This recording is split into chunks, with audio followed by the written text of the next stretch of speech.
Hola, hola, desde el Coliseo Romano quiero comentarles sobre el tercer capítulo de Negociando con Emperadores, un capítulo muy especial porque trata sobre la negociación que dio inicio a todo el proyecto. Cuando el proyecto nació y quise escribir un libro sobre negociaciones del mundo antiguo y diferentes periodos históricos analizados desde las perspectivas de la teoría de negociación actual, la primera negociación que vino a mi mente fue la de Julio César con el triunvirato. A partir de ahí vino toda la investigación del resto de los casos, pero esta fue la primera y para mí por eso es muy especial, aparte de que es muy relevante históricamente.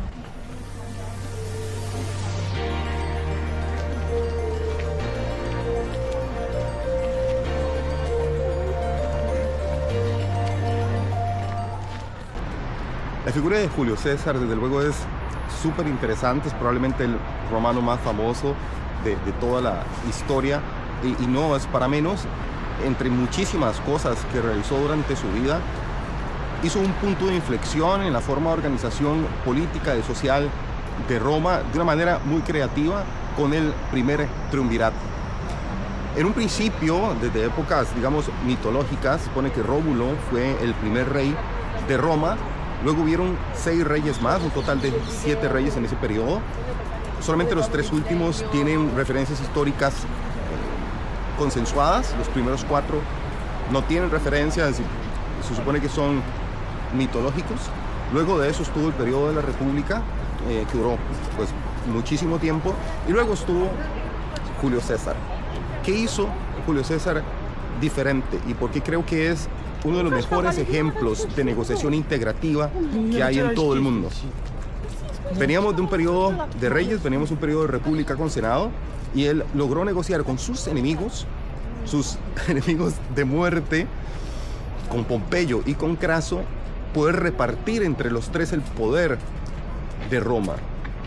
Luego de César, su hijo, digamos, adoptivo, Octavio Augusto, fue el primer emperador y a partir de ahí se sentarían 500 años de imperio, si no recuerdo mal, muchísimo tiempo de imperio, con emperador tras emperador de muchísimas maneras, pero bueno, esos son los 3 periodos principales de la organización político-social de Roma y cómo Julio César fue sumamente importante para ser el precursor de lo que vendría a ser luego el imperio.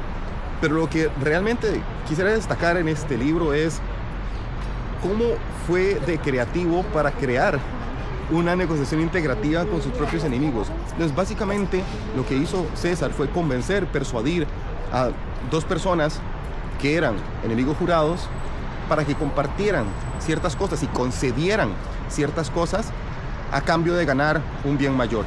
Está expandiendo el pie. Está haciendo log rolling. Log rolling se trata de hacer como concesiones en grupo. Si yo necesito darte una concesión, por ejemplo, de ejército, pero yo no tengo ejército, entonces le pido a Pompeyo que te dé el ejército, a cambio yo a Pompeyo le doy tierras y Craso gana dinero, por decir algo. En el libro se explica muy bien cuáles son estas concesiones. De hecho, hay una tabla de concesiones muy interesante y cómo se hizo ese proceso de log rolling. Entonces estamos hablando de expandir el pie, estamos hablando de log rolling, estamos hablando de hacer una negociación integrativa, estamos hablando de persuasión. Es en definitiva uno de los casos para mí más interesantes, también por el contexto histórico, un contexto histórico en donde estaban sucediendo cosas muy contrarias a lo que hizo César, que era acceder al poder a través de guerras civiles, a través de violencia. César lo que hizo en un principio, porque al final pues obviamente el triunvirato no perduró toda la vida de César, hubieron luego conflictos internos y demás, pero en un principio fue muy fructífero, fue sumamente creativo y aplicó conceptos que el día de hoy están presentes en la teoría literaria como si él las conociera al pie de la letra. Entonces cumple mucho el objetivo del libro, que es demostrar cómo desde periodos muy tempranos de la historia ya se utilizaban estos conceptos porque atienden a la naturaleza del ser humano y han sido fundamentales para lograr hitos históricos que han marcado el devenir de la humanidad, como el de Julio César con el triunvirato. Este es entonces un capítulo angular, no solamente porque fue el primero que escribí, probablemente el peor redactado, pero fue el que inspiró todo el proyecto con el caso de Julio César. Creo que reúne mucho de la esencia del libro, un caso histórico muy interesante, el componente de diario de viaje, también el análisis estadístico de un experimento social muy interesante que se hizo muy cerca del Coliseo, en el barrio de Monti, en unos bares donde se ponían a competir algunas personas, entre comillas, a competir para ganarse una cerveza simbólicamente a través de un tic-tac-toe, pero es básicamente para comprobar estadísticamente el Fixed Mythical Pi. Entonces es un capítulo bien interesante, ese capítulo demo que ya está disponible en la página web, que se puede descargar. Es un capítulo angular también porque toca temas angulares como el dilema del negociador, cuándo crear valor, cuándo captar valor. Habla sobre los 3 tipos fundamentales de negociación: negociación distributiva, negociación compatible, negociación integrativa, y para cada una de ellas una serie de tácticas que se pueden utilizar, como el log rolling, que es para las negociaciones integrativas que mencionaba hace un momento. Entonces toca temas también angulares dentro de la teoría. Aprovecho para hacer un resumen de cómo está conformado el libro en sus diferentes capítulos. Capítulo introductorio es en la ciudad de Oxford, habla sobre el caso de Rollo, el vikingo.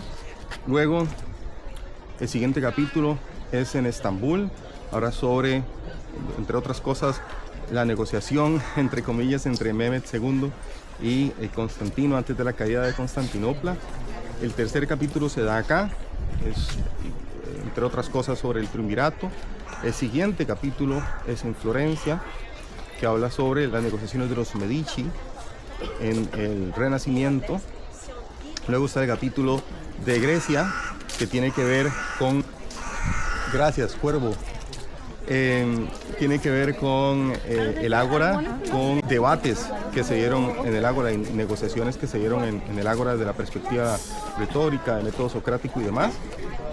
Y el último capítulo es en Egipto, en donde por fin encontraremos ese objeto que hemos estado buscando en esta aventura y que es muy especial para la teoría de negociación.